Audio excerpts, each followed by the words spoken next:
Hello, hello, hello, hello. Hello, hello, hello. Beattie. It's Beattie Boy, the one and only, humble little lad. Bringing you the Dinosaur News. Sponsored by the British People's League. How are you today? I'm fine and well. Except for the technical aspects of running a video, which drives me crazy.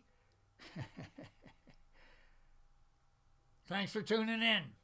Today, January 11th, 2020. Very important day for British Canadians.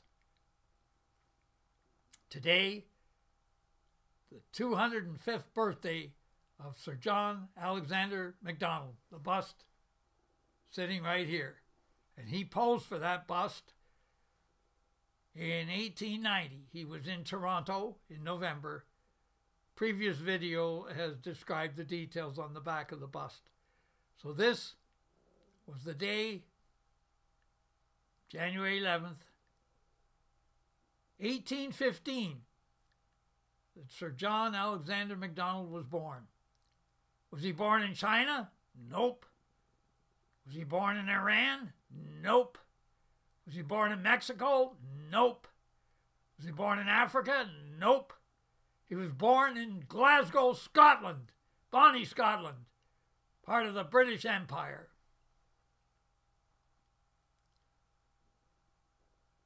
There's a plaque at the back of one of his statues in Canada right now, and then the plaque reads, "A British subject I was born, a British subject I will die."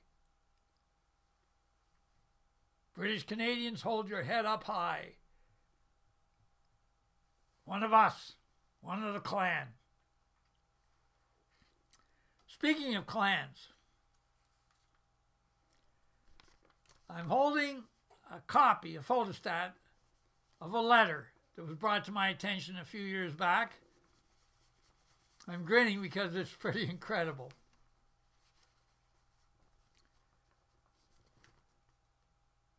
Give you some background, how I came about the letter. Copy. Over the years, of course, we've had different patriots from the Toronto area drop by up here in cottage country.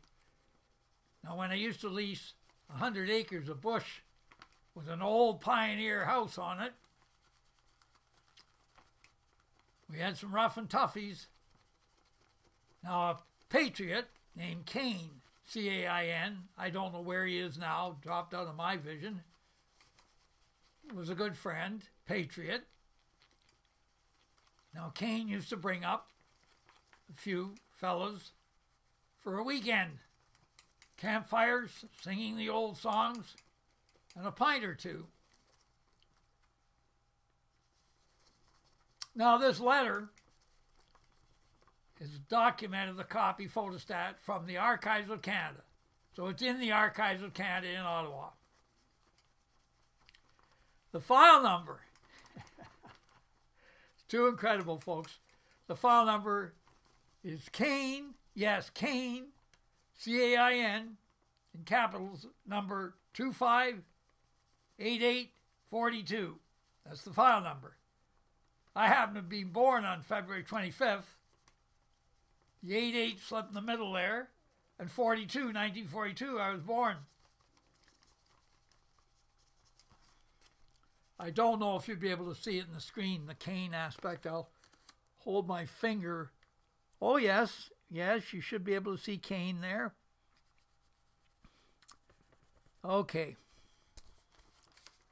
So what's the big deal about a letter, Beattie? The date, 1865. Subheading of the letter, Administrative History Biological Sketch. John Beattie, Esquire, spelled B-E-A-T-T-I-E, exactly the same as my name. John Beattie, Esquire, was a political organizer. Oh, doesn't that ring a bell? Scope and content. Item is a letter from, now get that, from the future Prime Minister founder of Canada, the founding father of Canada. Item is a letter from John A. Macdonald to John Beattie. So there he is writing to my relative.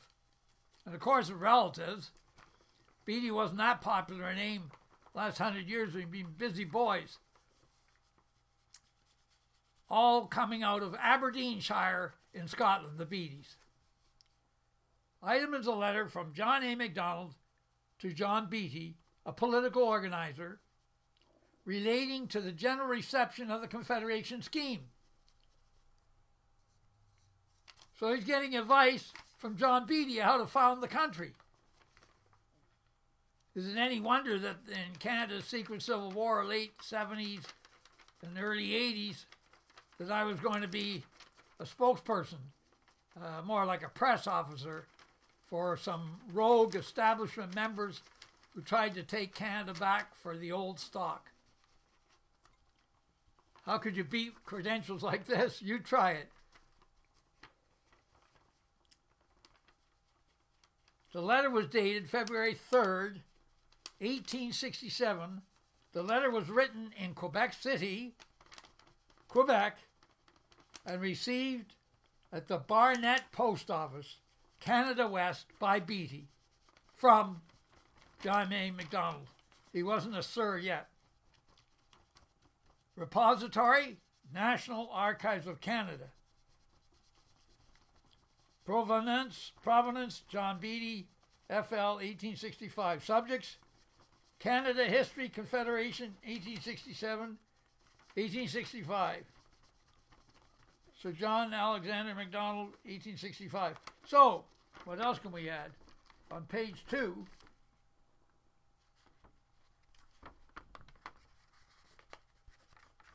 on the same day that he spoke, Macdonald sent a letter to a supporter, John Beattie, setting out the philosophical justification for his policy. The constitutional package, he pointed out, that's Sir John Alexander pointing out, the constitutional package he pointed out had received, quotes, general, if not universal, favor, end quote. The government had the right, therefore, to, quote, assume, as well as the legislature, that the scheme in principle meets with the approbation of the country.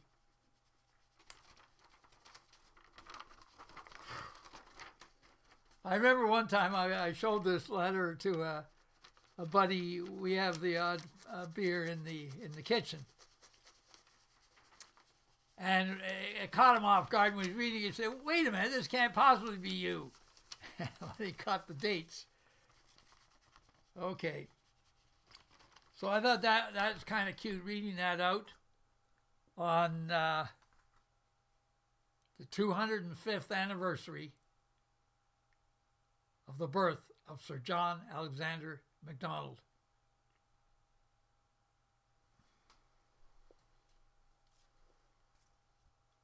I do a little snooping around. A buddy of mine, I don't know if he attended this dinner or not,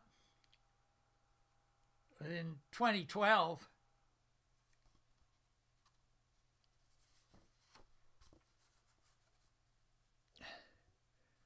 Sir John Alexander Macdonald Members Dinner. It's the Albany Club in Toronto. What was on the menu for the dinner? To commemorate the 197th anniversary of the birth of Canada's first Prime Minister. And there's the menu, the guest speakers, Albany Club Board of Directors. I wasn't invited to the dinner. So he lived to 76 years of age, born 1815 in Glasgow, Scotland, died in Ottawa, the age of 76, in 1891.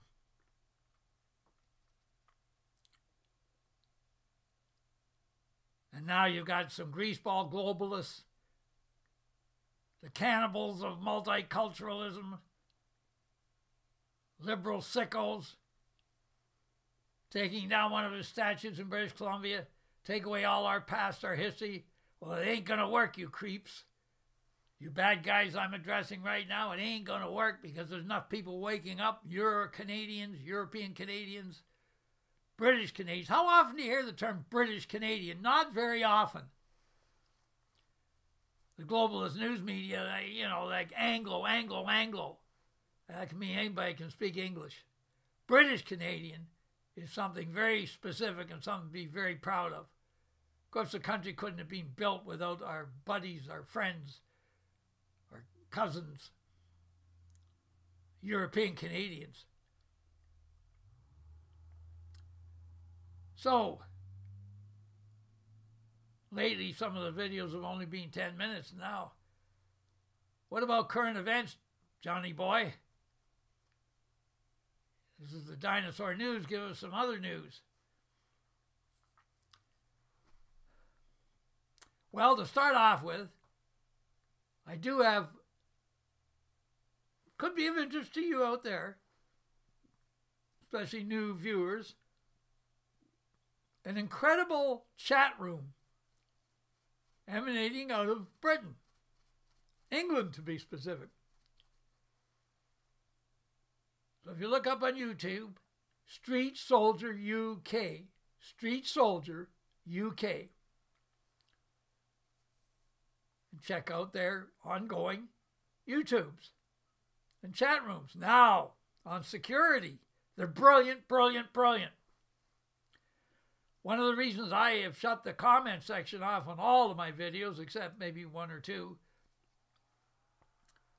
you get a screwball or a deliberate agent provocateur puts a comment that you might not see that's against the law, bingo, everything be wiped out. So the Street Soldier UK people, after their evening show, they scrubbed the video. They scrubbed the chat room. So they can't be held responsible because it's no longer there. Brilliant move. I bring them up because,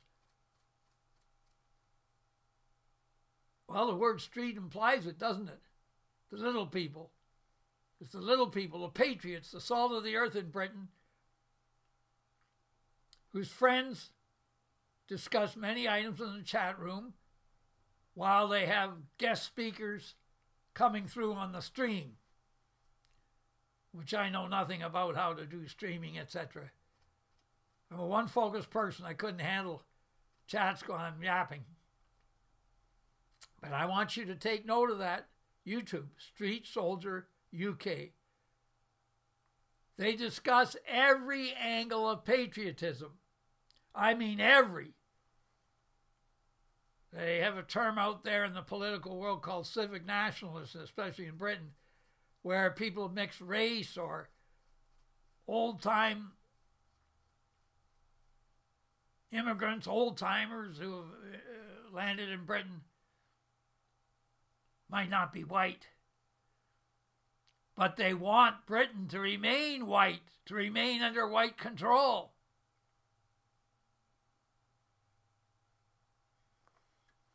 I'm grinning now because I can hardly believe I'm going to say this, but I think it's kind of cute. The royal family's keeping things white in Britain. Harry and the Merkel. Now, I looked up in the Oxford Dictionary, officer, so I'm not being sarcastic. I read it out from my Oxford Dictionary. Actually, I have the Australian flag on my old Oxford Dictionary. What's the word? Mulatto. M-U-L-A-T-T-O. Mulatto. Mulatto. Which, of course, Obama is. Which, of course, Harry's wife, Merkel, is a mulatto. Kind of cute, isn't it, how to keep the royal family white, bright, and beautiful in Britain? Our Queen, the Queen of Canada, the Queen of Australia, the Queen of New Zealand, Keep the royal family white, bright, and beautiful. Merkel is being shifted, I was nearly going to say dumped, to Canadian soil, into the lap of Pierre Trudeau's son, Justin. Prime Minister, what a joke, Prime Minister of Canada. Kind of cute. Suggested to make Harry the Governor General. What a nightmare. Pierre's caught in a corner. Excuse me, son Justin, caught in a corner. He doesn't want to appear anti-mulatto. Who knows what will happen? But I do know for a fact it used to be a practice in the upper classes in Britain. If there was a bad family member, they'd banish them to the colony of Canada.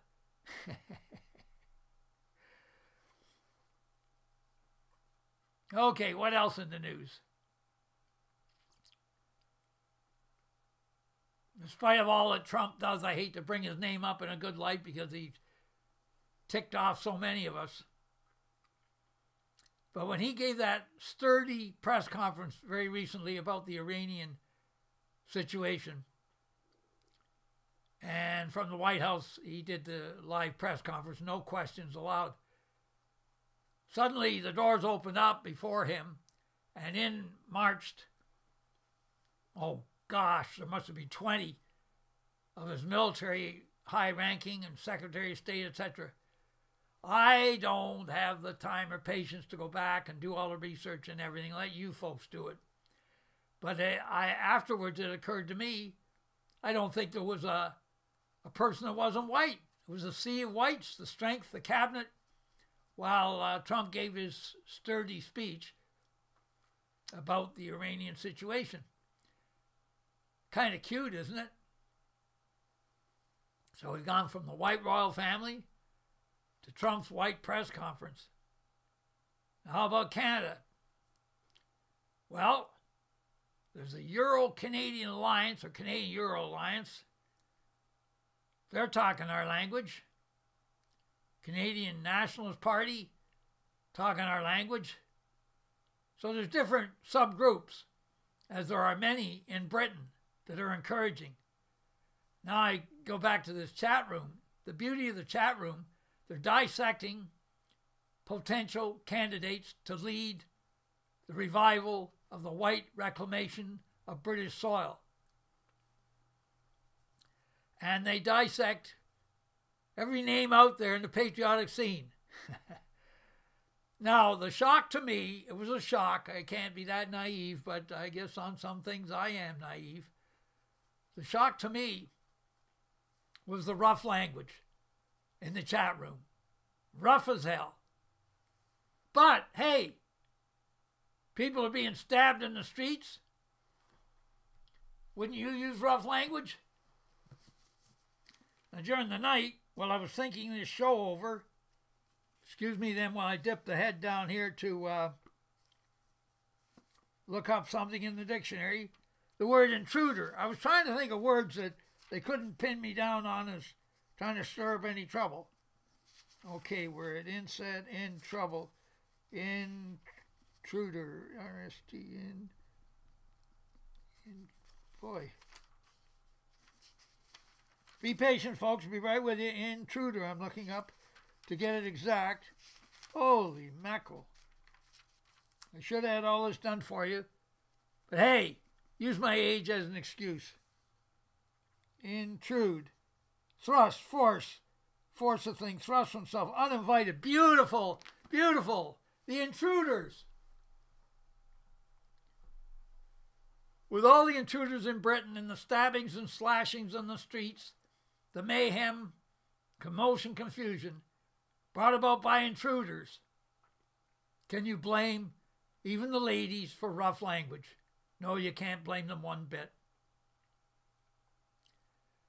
Well, we're running almost the 20-minute mark.